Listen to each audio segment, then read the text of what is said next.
We've been thinking a lot about the mission of Marco Presbyterian Church in the last few years, trying to make sure that we're faithful to the scriptures and understand better how we might serve as God's people on Marco Island. We think and pray for Marco Island all the time. And our question is, how can we serve as the people of God on Marco Island? And one place that we have gone as Christians throughout the centuries is the book of Jeremiah.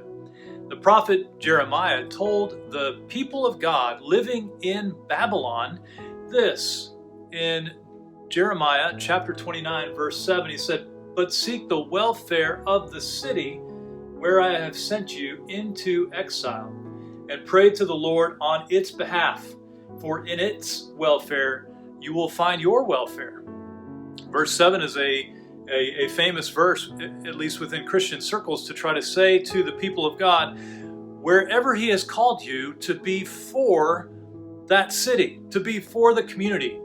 And you may know that Marco Church is trying to say the same thing. Marco Presbyterian Church says something like this: we are for Marco Island.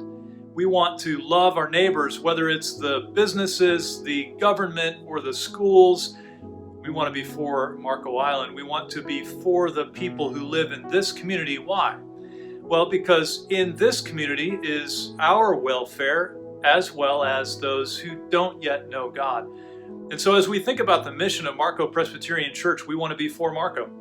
We want to be a people who are wrapped up in the welfare of this particular city for the sake of the gospel, for the sake of the people who live here, and for the good of all who live here. Now, you might also remember that Jeremiah chapter 51 and following reveals that there's not quite a good end to Babylon.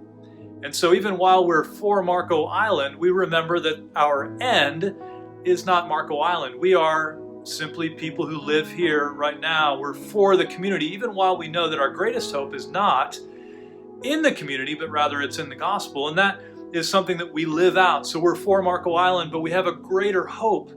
We have a hope that will outlast Marco Island.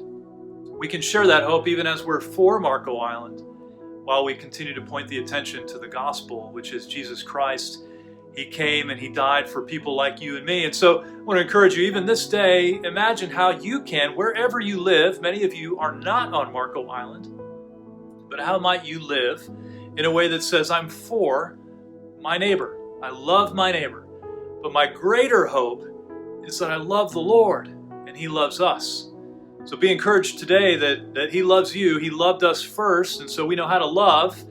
And now we get to live that out wherever you live, including Marco Island.